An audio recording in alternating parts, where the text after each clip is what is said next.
Deus, pois só tu és santo, pois só tu és digno, és maravilhoso para mim.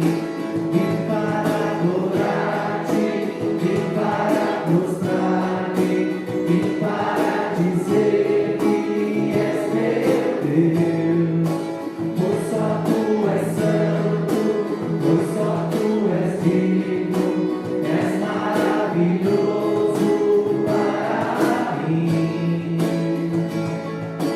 Não vou saber quanto Jesus por mim sofreu naquela cruz. Não vou saber quanto Jesus por mim sofreu naquela cruz. Não vou saber quanto Jesus por mim sofreu naquela cruz. Não vou saber quanto Jesus por mim sofreu naquela cruz. Vim para adorar-te, vim para prostrar-me, vim para dizer que és meu Deus, pois só tu és santo, pois só tu és digno, és maravilhoso para mim. Vim para adorar-te, vim para prostrar-me, vim para dizer que és meu Deus, pois só tu és santo, pois só tu és digno, és maravilhoso para mim. Que bom quando a gente entende que a gente veio para buscar esse amor de Deus. Quando a gente entende que Ele é maravilhoso para nós, né? E que esse amor faz parte do amor de Deus, faz parte desse amor que a gente tem, que a gente pode levar até as outras pessoas, através da oração, através do louvor.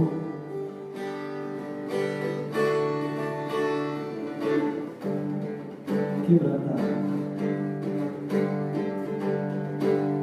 Eu olho para a cruz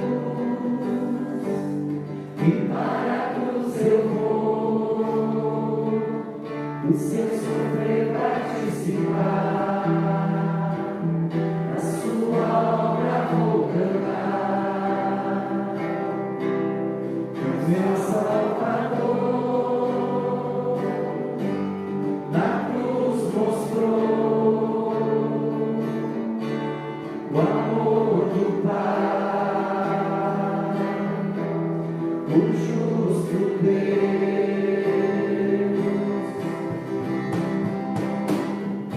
Pela cruz me chamou gentilmente, me atraiu e eu, sem palavras, me aproximo, quebrantado o seu amor, mereci da vida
Quebrantado pelo amor de Cristo, quem nos separará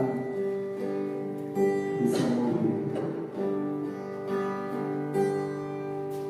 Quem nos separará do amor de Cristo?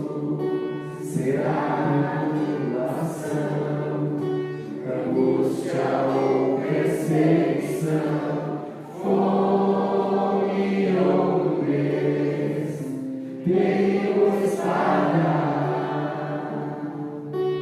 Quem nos separará do amor de Cristo?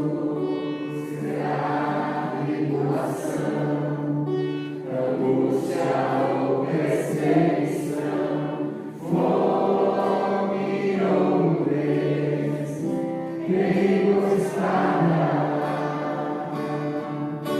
Porque estou bem certo de que nem a morte, nem vida, nem anjos, nem principados, nem coisas do presente, nem do porvir, nem poderes, nem alturas, nem profundidade, nem qualquer outra criatura poderá nos separar do amor de Deus que está em Jesus Cristo, nosso Senhor, que está em Jesus Cristo. Nada poderá nos separar, nada poderá nos separar do amor de Deus que está em Jesus Cristo, nosso Senhor, que está em Jesus Cristo. Quem nos separará do amor de Cristo? Será a tribulação, angústia ou perseguição, fome ou nudez, perigo, espada. Porque estou bem certo que nem a morte, nem vida, nem anjos, nem principados, nem coisas do presente, nem do porvir, nem poderes, nem alturas, profundidade, nem qualquer outra criatura poderá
por esse momento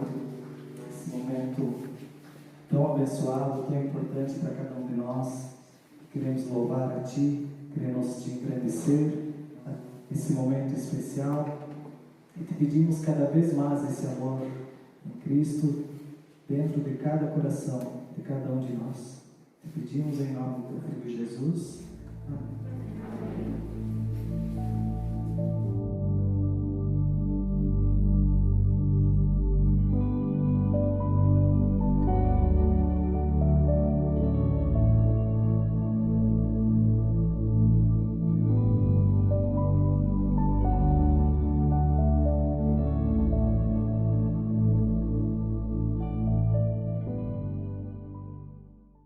Que música bonita essa última. As três são bonitas, né? Mas essa última, nada pode nos... Não vou cantar, né? Para nossa sala.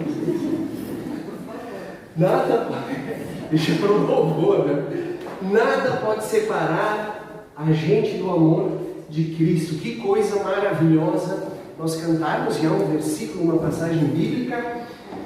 Boa noite. Tudo certinho? Que alegria, pessoal. Eu estou muito feliz, animado, porque nós estamos voltando às nossas celebrações presenciais. Deixa eu botar cronômetro para não estender muito. Que alegria nós estarmos juntos, tendo esse contato assim um pouquinho distante, mas podendo nos ver, né? É uma alegria.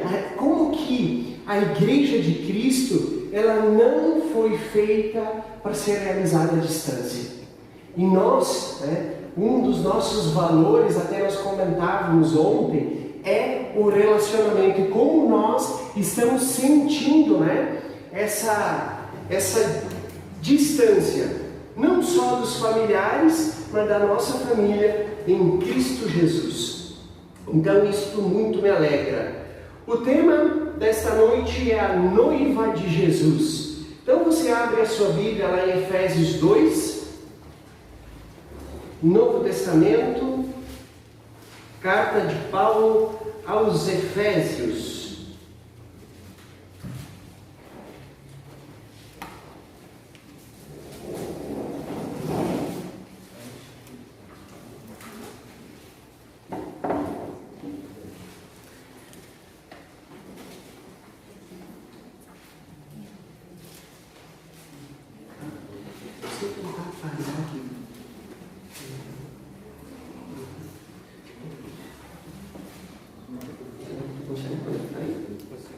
Efésios 2, pessoal, a gente vai dos versículos 1 até o 10. 2, 1 ao 10, tá?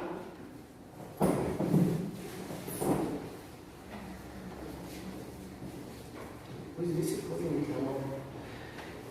Por quê? Porque do tema a noiva de Jesus. Então, como eu comentei, nós estamos voltando a nos reunirmos como igreja e é uma alegria tremenda nós podermos voltar e aguardamos e esperamos, né, que a gente daqui diante, né, nós possamos cada vez mais estarmos tendo mais pessoas junto com nós aqui, mais irmãos na fé, e que não venha mais essas restrições, né? Que essa pandemia de uma vez por todas passa. O estudo de hoje é sobre a noiva de Jesus. Vocês sabem quem é a noiva de Jesus? A igreja.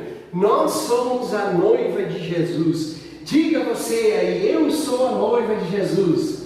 Os homens têm uma dificuldade para falar. Nós somos a noiva de Jesus. E isso tem um simbolismo muito forte, ok? Vamos à leitura da palavra de Deus, Efésios 2, 1 ao 10. Vocês estavam mortos em suas transgressões e pecados, nos quais costumavam viver quando seguiam a presente ordem deste mundo, e o príncipe do poder do ar, o espírito que agora está atuando nos que vivem na desobediência. Anteriormente, todos nós também vivíamos entre eles, satisfazendo as vontades da nossa carne, seguindo os seus desejos e pensamentos. Como os outros, éramos por natureza merecedores da ira. Todavia, Deus, que é rico em misericórdia, pelo grande amor com que nos amou, deu-nos a vida com Cristo, quando ainda estávamos mortos em transgressões. Pela graça vocês são salvos. Deus nos ressuscitou com Cristo e com Ele nos fez assentar nas regiões celestiais em Cristo Jesus, para mostrar nas eras que hão de vir a incomparável riqueza de sua graça, demonstrada em sua bondade para conosco em Cristo Jesus. Pois vocês são salvos pela graça, por meio da fé, e isso não vem de vocês. É dom de Deus, não por obras, para que ninguém se glorie. Porque somos criação de Deus, realizadas em Cristo Jesus, para fazermos boas obras, as quais Deus preparou antes para nós as praticarmos. Amém? Até aqui a leitura da palavra de Deus. Vamos entrar na presença de Deus em oração para que Ele fale ao nosso coração. Amado Jesus, nós te pedimos, Senhor, primeiramente te agradecemos, Pai, porque nós estamos reunidos, Senhor, aqui como igreja, Senhor, podemos voltar, Senhor, e pela graça e misericórdia essa pandemia passe de uma vez por todas, Deus, e que nada possa impedir, Senhor, de a gente estar juntos aqui, Deus. Neste momento, Pai, nós estamos diante da Tua palavra, Senhor, e nós pedimos, Pai amado, que o Teu Espírito Santo, Senhor Jesus, venha ao nosso encontro, Senhor, habite poderosamente nas nossas vidas e transforme-as, Pai, conforme a Tua vontade, Pai, conforme as instruções da Tua palavra, Senhor Jesus. Que nós possamos ser moldados, Deus, pela exposição da Tua palavra, Senhor. Te agradecemos mais uma vez, Senhor Jesus. Em Teu nome que oramos. Amém. Amém? Então, para a gente falar da noiva de Jesus, a gente precisa entender como que era o casamento na época de Jesus e como ele é tão simbólico para a gente hoje. Brevemente, né? Na época de Jesus, o casamento era bem diferente dos nossos. Então era um casamento normalmente arranjado, né? E aí era arranjado ou pelos pais, ou o jovem, então ele via uma outra, né? Ele via outra menina, uma jovem, ele se apaixonava e ele dizia: pai, eu quero me casar com a fulana. Então o pai e o jovem, eles iam até a casa da jovem, né, da mulher, e falavam com os pais da mulher, e aí nesse momento era onde que eles conversavam sobre o dote. Preste atenção na questão do dote. O dote era um valor, e um valor expressivo, não era barato, né, que o pai do noivo, o noivo, tinha que pagar, para então ele noivar com a mulher a qual ele pretendia. E aí eles conversavam sobre o valor do dote. Por que o dote, né? O dote simbolicamente era uma expressão do valor do casamento, do valor da mulher. É interessante, né, que as pessoas olham muitas vezes e dizem: nossa, mas que negócio rude esse negócio do casamento, comprar um dote. Era porque a mulher, ela tinha um valor. Hoje essa liberdade, né, exagerada, a mulher, ela é o quê? Ela é um objeto. Ela passa a não ter mais valor. Vocês já perceberam que, infelizmente, né, hoje a mulher, ela é usada, infelizmente é usada pelos homens na sociedade, não dentro da igreja. Amém? Então, o que acontece? O noivo acertava, junto com os pais, haviam testemunhas, em alguns casos já era lavrado um documento que existia um compromisso entre a noiva e o noivo, a partir de então. E a gente já entende que havia documentos, e hoje nós temos também um casamento civil, né? Isso é desde o Antigo Testamento.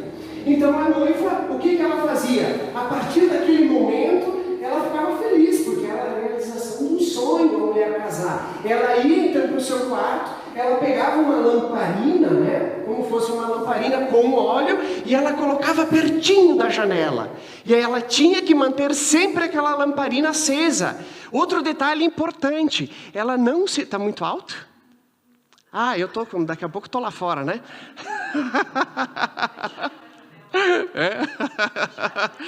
Cai para baixo. Então o que acontece?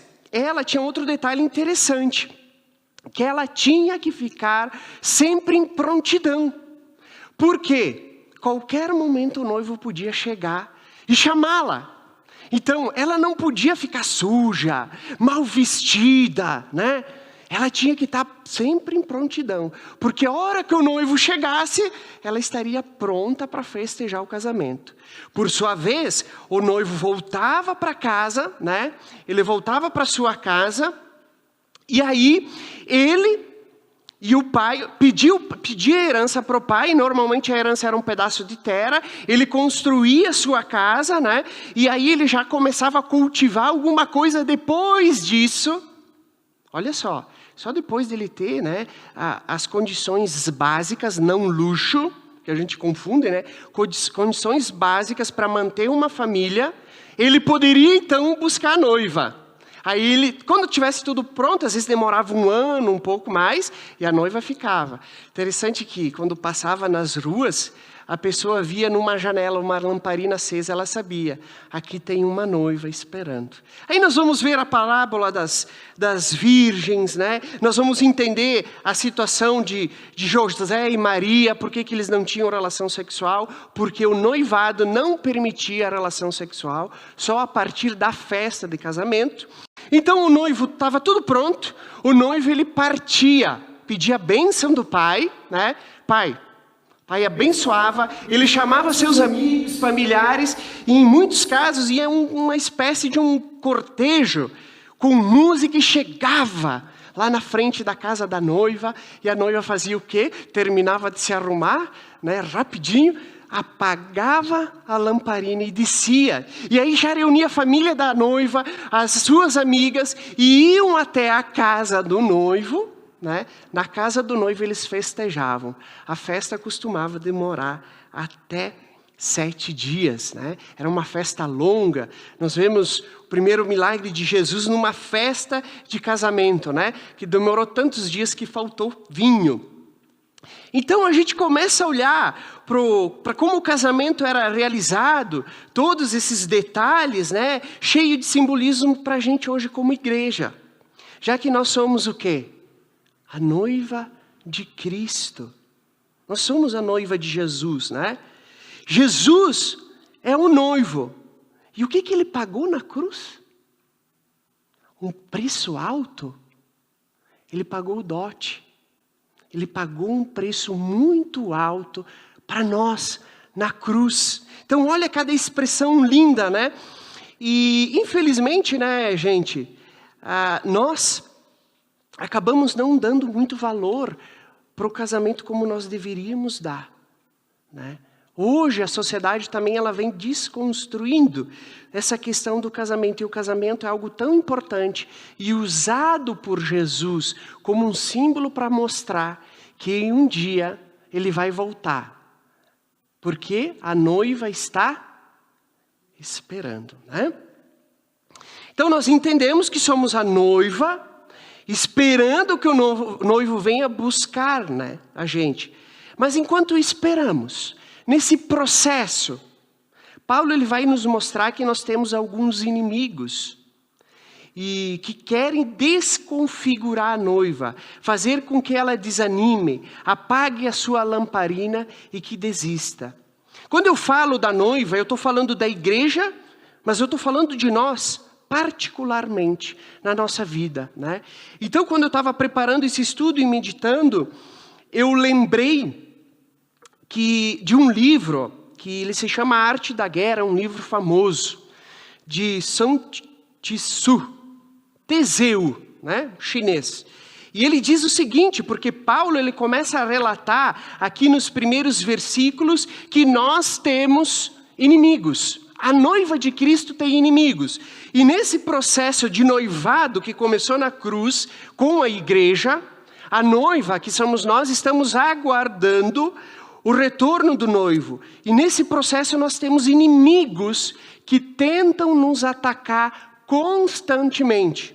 E aí eu lembrei um trecho desse livro e eu quero compartilhar com vocês, que ele diz o seguinte, né? Se você conhece o inimigo e conhece a si mesmo, não precisa temer o resultado de 100 batalhas. Se você conhece o inimigo, conhece a si mesmo, não deve temer o resultado de 100 batalhas. Ele continua, se você se conhece, mas não conhece o inimigo, para cada vitória, uma derrota. Se você não conhece nem o inimigo, nem a si mesmo, perderá todas as batalhas. Eu achei muito interessante, porque é isso que Paulo faz no começo dos versículos. Ele fala de quem é os nossos inimigos. E um deles é nós mesmos, como nós veremos mais adiante. Então, o nosso estudo hoje tem como objetivo apresentar 3 pontos. Primeiro, quem é o nosso inimigo? Vamos conhecer ele. O que Jesus fez por nós. E para concluir, como estamos na batalha. Amém? Pretendo, em 2 horas, conseguir trabalhar todos esses 3 pontos aí. Estou de olho no relógio, não se preocupem, tá?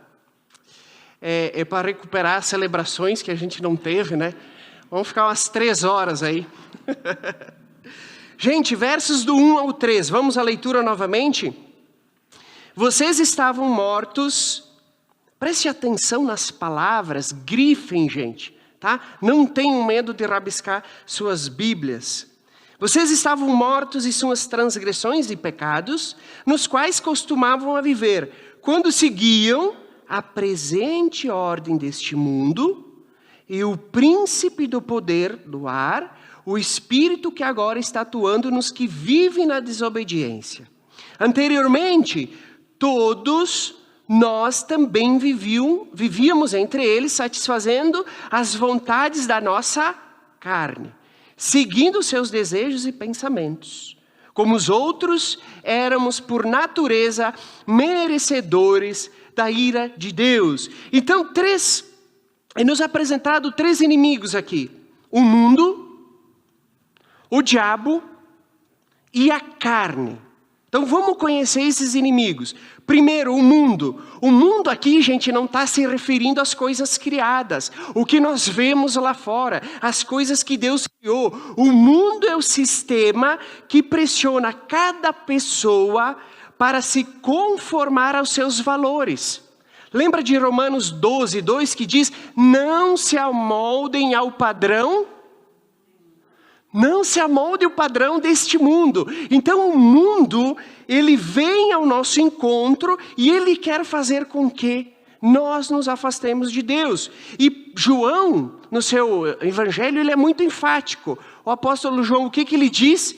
Quem ama o mundo não pode... Esse versículo é muito conhecido. Quem ama o mundo não pode amar a Deus. Olha que enfático. E aí Tiago vai dizer, né, que quem é amigo do mundo é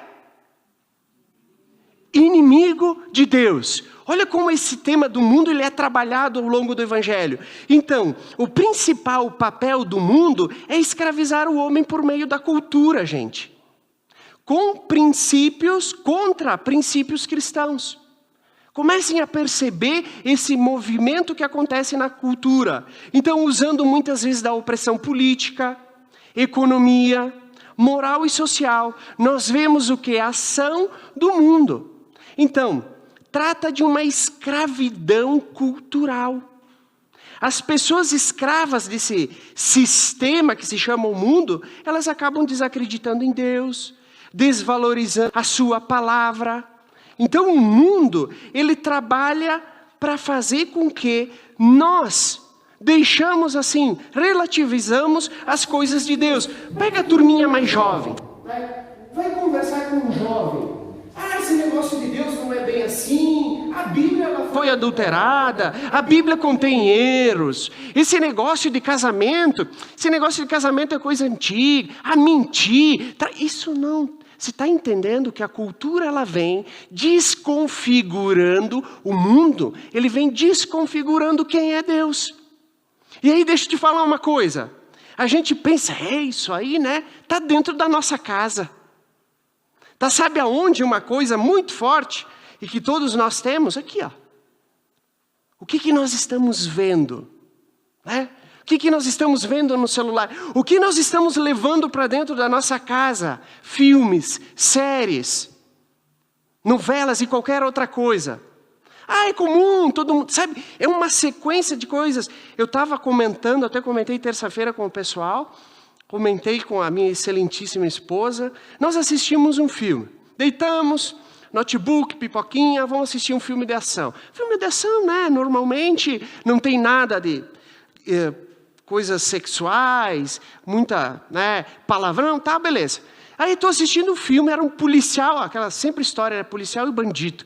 Aí o cara, o ator, o policial, né, fortão, o cara ia lá, pegava o bandido, batia no bandido, tava sempre... E eu disse, que cara, hein, tchê? Sei que nem esse cara, tu começa a pensar, né? Que massa se eu fosse policial, né? A gente começa a interagir com o filme. Um detalhe, o cara estava toda hora bebendo. Era de manhã, era de tarde. Ele acordava, ele não tomava café, ele tomava uísque. Interessante, eu nunca vi, aí depois eu fiquei percebendo. O que estava ligado... Aquela imagem dele ser o bonzão, o fortão.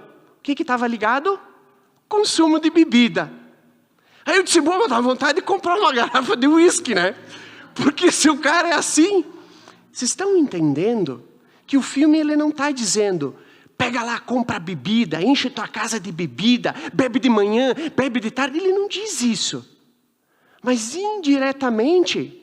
Aí muitas vezes a gente está assistindo com os nossos filhos. Vocês estão entendendo como é sutil o ataque do mundo? Né? É sutil. E outra coisa interessante, no filme, eu não vi o cara de ressaca. O cara tomava uns golão de uísque e dava um sorriso. Né? O cara toma uísque e tem que fazer careta. Não tem como. Então você vê que o mundo ele é um inimigo sutil. E que muitas vezes nós, como igreja, nós estamos olhando lá, é a Globo é do diabo, não sei o quê. Mas ele está... Gente, música. Paulo vai dizer, eu tenho que cuidar com o horário para não me empolgar muito, né? Mas Paulo ele vai dizer, tudo posso, né? Tudo posso. Pode ouvir qualquer música? Pode, gente. Tranquilo. Eu particularmente gosto mais de louvor, tem algumas outras músicas também que não se dizem cristãs que eu ouço. Mas cristão, pensa comigo aqui, ouvir música de traição, música de dor de corno, música de bebedeira, tá entendendo, gente? Sabe o que é isso? Tem muitas músicas que não se dizem cristãs, gente, e que são mais bonitas que muitas que se dizem cristãs. Né? Deus nos dá sabedoria para separar essas coisas. Não é verdade? Mas fecha, nós cristãos, ouvir música de traição, né? Música de bebedeira, sei lá, de farra, essas coisas. Vocês estão entendendo que nós estamos normatizando essas coisas. Essas coisas que deviam nos espantar. Aparece lá uma modelo, né? Moda, mundo da moda. As mulheres se encantam, homens também, tá? Parece lá uma modelo, nossa, ou uma atriz, né? Com a sainha até aqui. Cultura, gente. O que nós? Aí o cristão vai achar bonito. Gente, o que a palavra de Deus diz? Não se amoldem ao padrão deste mundo. Amém? Conheçam o inimigo. Muitas vezes nós não estamos entendendo que é o inimigo que está aí, né? O mundo, a cultura, as coisas que nos é apresentada, entre tantas outras. O segundo, gente, o diabo, capiroto, tinhozinho, chifrudinho. Deu uma pesquisada no Google para ver quantos nomes tem o bicho, né? O que é Satanás? Trata-se de um espírito que atua nos filhos da desobediência. Está dito aqui, atua em quem desobedece a Deus. Isso quer dizer que o diabo é o chefe de quem desobedece a Deus. O Satanás se rebelou contra Deus e ele quer que todos nós nos rebelamos contra Deus também. Gente, o diabo é um inimigo invisível, mas real. Mais real. Ele não dorme nem tira férias. Ele é violento como um dragão e venenoso como uma serpente. Ele ruge como um leão e se apresenta travestido até de anjo de luz. O que acontece aqui? Muitas igrejas, elas vão ver Satanás em tudo. O Satanás está na cadeira. Caiu um vidro em casa e digo, opa, o diabo está aí, Então o diabo está em tudo, gente. E aí tu sabe o que o diabo faz assim, é isso aí mesmo. Porque o diabo está em tudo, o diabo está em tudo. Isso é um erro. Teve uma história muito legal, que uma mulher chegou, tem um aconselhamento pastoral, chegou diante do pastor, e disse, pastor, o devorador está destruindo as minhas finanças. O devorador está destruindo a minha casa. Devorador é o Satanás, tá? Está destruindo a minha casa. Aí o pastor pergunta, filha, deixa eu ver teus cartões de crédito. Ela começa 1, 2, 3, 4, 5, 6, 7 cartões de crédito. Aí ele pega os cartões e eles começam a cortar os cartões. Mulher, meu Deus, o que tu está fazendo com meus cartões? Eu estou cortando o devorador. Onde é que está, Satanás, ele devia estar lá, isso aí não é coisa minha não, Deus. Isso aí eu não tenho culpa. Mas aí o outro extremo, o que é, gente? E é um pouco a nossa realidade. Qual que é o outro extremo? Nós olhamos para essas igrejas e dizendo, mas que loucura isso aí, O diabo está em tudo, está num instrumento, está no caderno, o diabo está em tudo. Para o outro lado, nós desvalorizamos o poder, a influência de Satanás. Nós, como igreja, nós muitas vezes, não. Você está entendendo que os extremos aqui, Satanás ele gosta daquelas pessoas que vê o diabo em tudo, porque elas tiram o foco do outro inimigo que nós vamos falar, que é nós mesmos. E nós, muitas vezes por desvalorizar, desacreditar até em certo ponto, Satanás ele está atuando e a gente não está percebendo. A gente não pode esquecer que Satanás ele é astuto. Satanás no Jardim do Éden, ele usou a palavra de Deus. Ele falou para Eva, Deus disse, Ele usou a palavra de Deus. Ele é astuto, ele vem para enganar.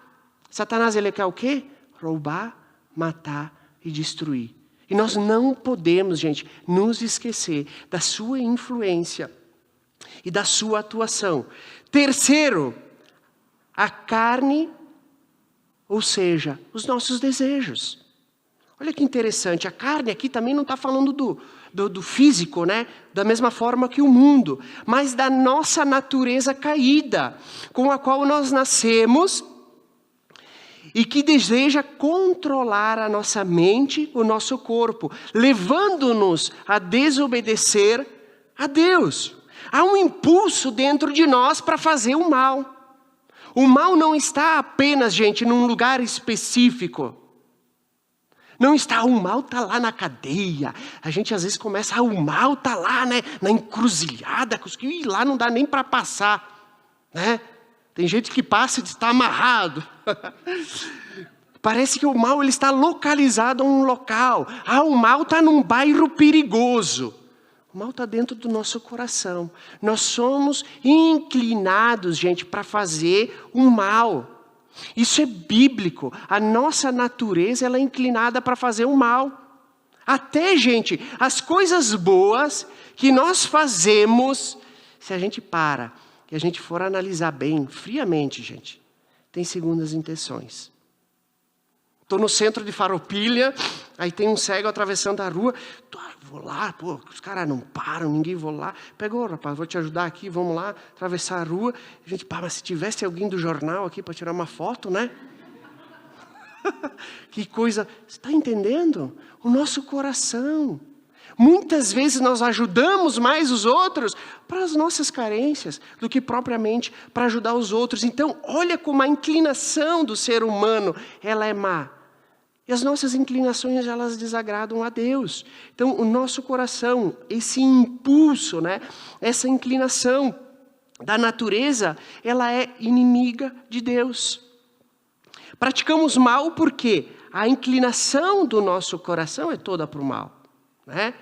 Aí o mundo interessante diz, lembra do mundo, o nosso outro inimigo? Ele diz o quê? Não, o ser humano nasce bom.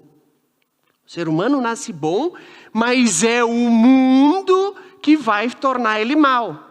Então está dizendo que se a gente conseguir ajeitar a sociedade de alguma maneira, não vai ter mais maldade, não vai ter morte, tal. E essa turma chegou à conclusão que daí nós não vamos nem mais precisar de Deus.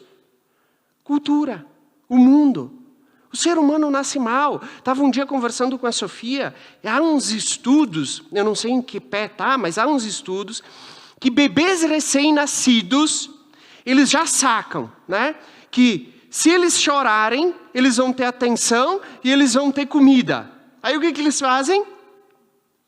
Choram, né? Aí, mas é uma coisa da natureza, Diogo. Muitas vezes eles começam a ficar manhoso, porque eles sabem que eles vão ter atenção. Diogo, mas se o negócio do bebê, tá, beleza. 2 crianças tão grandinhas lá, aí você coloca num tapete 2 crianças e um brinquedo. Vira faixa de Gaza. Uma criança não é boa, ela não devia dizer, não, tá aqui, amiguinho. Brinca você, tá aqui nada, já puxa pro cabelo.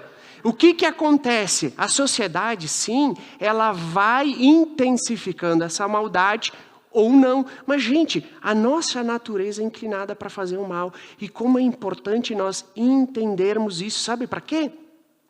Nós entendemos que tem o inimigo do mundo, beleza. Mas se a nossa natureza ela é tendenciosa a praticar coisas ruins, a praticar o mal, né? Eu, quando me refiro a praticar o mal, é praticar o que desagrada a Deus. Toda vez que eu vou tomar uma decisão, quem que eu deveria consultar? Deus. Vocês estão entendendo? É simples, né? Se a gente conhece quem nós somos, nós vamos entender que nós devemos depender de Deus, gente, para todas as decisões, até as mais pequenas da nossa vida. Por quê? Nós nos enganamos nas nossas boas decisões, gente. Nós nos enganamos nas nossas boas decisões, certo? E muitas vezes até colocamos Deus nelas. Jeremias diz assim, a nossa natureza ela não pode mudar, gente. Jeremias, você não precisa abrir, tá? Em 13:23 ele diz, pode o etíope mudar sua pele, ou o leopardo suas pintas? Poderia vós fazer o bem, estando treinados para fazer o mal? Não pode, né? Então, o que nós conhecemos até agora? O mundo, o diabo e a carne. Esses são os inimigos da noiva. Os inimigos da igreja. Quando um homem está sob influência direta desses inimigos, ele não consegue ver quem é Jesus. Ele não consegue ver, ele está cego. Nós éramos assim, gente. Nós éramos assim. O que os versículos começam falando aí? Por favor, lê o primeiro versículo, alguém na NVI. Alguém pode ler aí?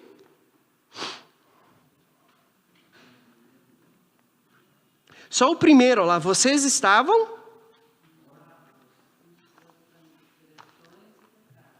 Legal. Vocês estavam mortos em suas transgressões e pecado. Qual era a situação do homem? Morto. Então olha que interessante, isso nos mostra que esses inimigos, o que eles fazem na pessoa que não conhecem a Deus? Ela está morta espiritualmente. Por isso que existe dificuldade, muitas vezes, de nós evangelizar. Porque a influência do mundo, a influência da carne, a influência de Satanás, cegam as pessoas para as coisas espirituais. Né? Mas Diogo, nós vamos ver mais adiante. Nós somos libertos disso. Mas esses inimigos, eles continuam atuando. Então, um homem não convertido, o homem que não conhece a Deus, ele não consegue agradar a Deus com os seus pensamentos, com suas vontades. Suas ações são pecaminosas porque seus desejos são pecaminosos. O homem é escravo do pecado. Escravo. Ele anda com o pescoço na coleira de Satanás e no cabresto do pecado. O homem está numa prisão, né? Todas as áreas da sua vida foram afetadas. Razão, emoção e escolha. Isso não quer dizer, gente, que as pessoas que não conhecem a Cristo não façam o bem social, o bem moral. Elas até se sensibilizam por algumas causas, né? Elas se compadecem, elas ajudam as pessoas, mas elas não praticam as suas obras para a glória de Deus. Elas não praticam as obras, praticam para si próprio, né? E elas não praticam com gratidão pela sua salvação. Então o que Jesus fez por nós, gente? O que Jesus fez pela sua noiva? Ele nos liberta das garras desse inimigo. Pois nós estávamos sujeitos às influências opressoras, tanto externa como externas. Lembra?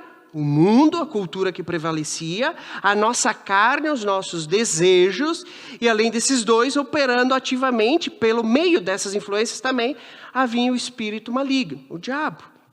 Nos versículos 4 a 9, o que Jesus fez por nós? Em primeiro lugar, Ele nos amou. Todavia, Deus, que é rico em misericórdia, até o 4, desculpa, tá? Pelo grande amor com quem nos amou, deu-nos a vida com Cristo, quando ainda estávamos mortos em transgressões. Pela graça, vocês são salvos. Por natureza, Deus é amor. Mas o amor de Deus na relação com os pecadores transforma-se em graça e em misericórdia. Misericórdia, Deus é rico em... Gravem isso. Deus é rico em misericórdia, em graça, e essas riquezas tornam possível a salvação do pecador. Somos salvos pela misericórdia, pela graça de Deus. Tanta misericórdia como graça vem a nós por meio do sacrifício de Jesus Cristo. No versículo 5 e 6, Ele nos ressuscitou, né? Deus deu a vida com Cristo quando ainda estávamos mortos em nossas transgressões. Pela graça vocês são salvos. Deus nos ressuscitou com Cristo. Ele nos fez assentar nas regiões celestiais em Cristo Jesus. Deus tirou-nos da morte espiritual, entende esse processo, em que o pecado havia posto a gente. Deus realizou uma poderosa ressurreição espiritual em nós, por meio do poder do Espírito Santo. Quando cremos em Cristo, nós passamos do quê? Da morte para a vida. Quando nós cremos em Cristo, nós passamos da morte para a vida. O versículo começava dizendo, vocês estavam mortos, mas agora nós estamos vivos. Em terceiro lugar, o 7 e o 9, Deus nos guardou para mostrar nas eras que hão de vir a incomparável riqueza da sua graça demonstrada em sua bondade para conosco em Cristo Jesus. Pois vocês são salvos pela graça, por meio da fé. Isso não vem de vocês, é um dom de Deus, não por obras, para que ninguém se glorie. O último propósito de Deus em nossa salvação, gente, é que por toda a eternidade a igreja, sua noiva, possa glorificar Ele em sua graça. É estar junto dEle. Ele é esse presente dado por Deus, pelo seu amor, pela sua misericórdia. No casamento, quando o noivo sai buscar a noiva, sabe quem fica esperando na festa? O pai. E aí naquele momento acontece o casamento religioso. É dado a bênção, é lido a palavra. Então o noivo ele sai ansiosamente para pegar sua noiva que está esperando. Então ele pega a noiva e ele vai com aquele cortejo em festa. E ele chega diante de quem? Do Pai. Vocês estão entendendo? Jesus ele disse, eu vou para o Pai. Mas eu Vou voltar, eu vou buscar vocês, igreja. E a hora que eu estiver com vocês, nós vamos estar em festa. E essa festa nós vamos chegar onde? Diante do Pai, no grande banquete. Olha quanto simbolismo tem. E eu quero concluir agora. Como estamos na nossa batalha, e eu gostaria que você abrisse em Apocalipse. Fecha a sua Bíblia, abre as últimas páginas, é Apocalipse 19. Gênesis e Apocalipse, os livros mais fáceis da gente encontrar. Apocalipse 19.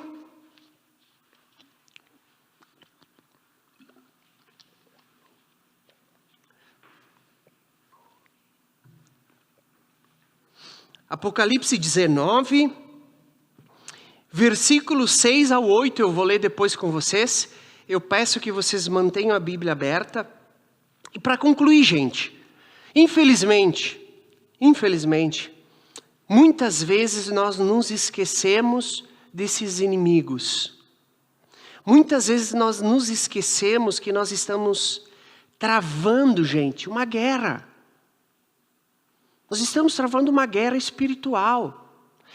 Enquanto nós aguardamos ansiosamente o noivo, nós baixamos a guarda. E nós deixamos nos levar pelas influências do mundo, pelos nossos desejos corruptos. Muitas vezes cedemos às tentações de Satanás. Esquecemos que, como a noiva espera, nós também devemos estar sempre prontos. Nós devemos sempre estar prontos. Com a lamparina acesa. Limpos, não sujos pelo pecado. Devemos estar com as vestes arrumadas e não rasgadas pelo mundo. Devemos manter a lamparina acesa e não permitir que Satanás apague-a.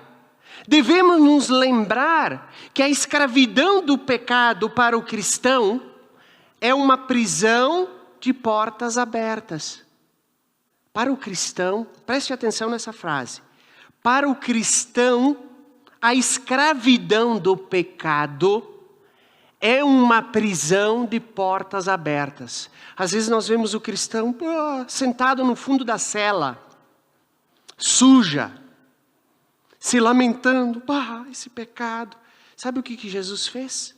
Ele abriu a cela. Ele nos libertou da escravidão do pecado. Ele nos libertou. Nós não podemos deixar o pecado dominar a nossa vida. Nós não podemos deixar que o pecado nos afaste de Deus. A gente pode até pecar, mas nós vamos reconhecer e não vamos deixar que esse pecado nos afaste de Deus. Agora comigo, põe a sua imaginação aí. Imagina um casamento. Casamento dos nossos, né? Está imaginando aí? Qual é o momento mais esperado? A entrada da noiva. Imagina a noiva entrando. Imagina ela entrando, no fundo, uma música. Todos os convidados estão presentes. A noiva suavemente se direciona ao encontro do noivo. Imagine isso. Você está vendo a noiva? Alguém viu, em sua imaginação, uma noiva suja? Pode baixar um pouco mais. Alguém viu uma noiva suja?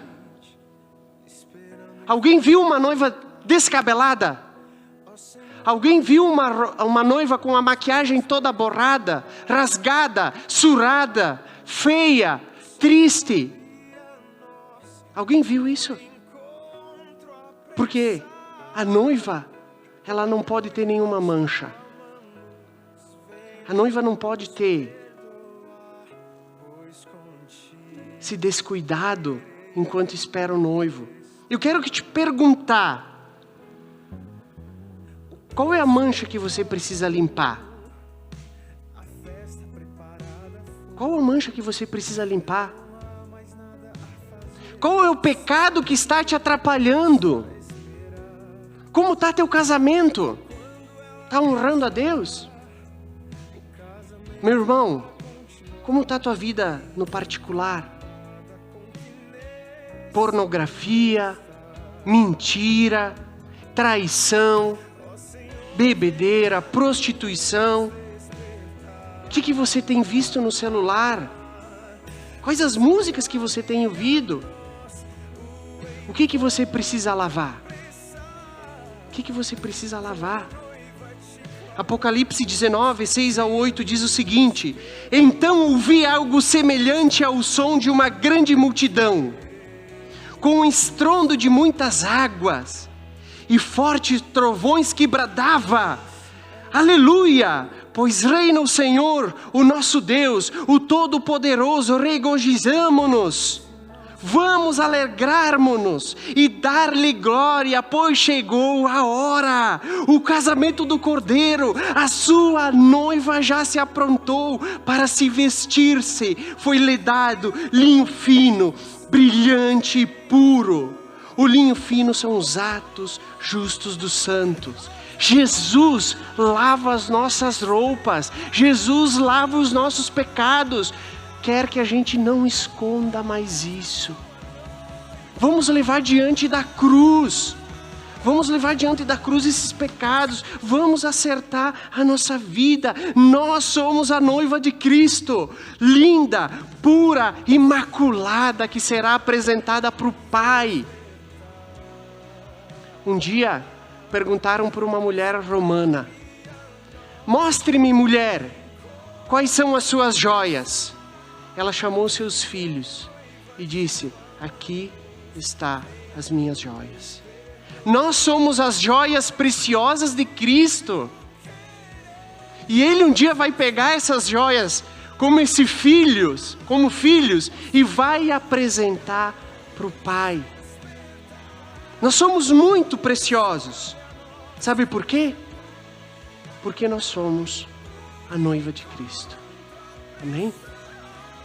Vamos orar? Amado Jesus, Pai amado, nós queremos vir diante de Ti e reconhecer, Senhor, que nós somos, Pai, pecadores, Deus, e necessitamos da Tua misericórdia, Pai. Afasta esses inimigos, Senhor, da nossa casa, Senhor. Afasta esse inimigo dos nossos filhos, dos nossos parentes, Pai.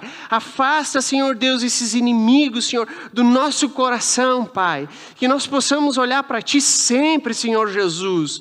Para a Tua palavra, Deus, que nós possamos reconhecer os nossos pecados, se arrepender deles, Senhor Jesus, e procurar lavar as nossas vestes, procurar estar pronto, Senhor Jesus, para o grande dia que Tu virás. Para esse dia maravilhoso, Deus, que nós vamos estar na Tua presença, Senhor. No grande banquete, Pai, que é representado por essa festa de casamento, Deus. Nos guia como igreja, Senhor Jesus, para nós, Pai, poder Te amar, Te louvar e Te adorar neste tempo presente, enquanto o Senhor ainda não chega. Te agradecemos e Te louvamos por esse Deus maravilhoso que Tu és, Pai, e pelo Teu amor que transborda as nossas vidas, Senhor. Em nome de Jesus, amém.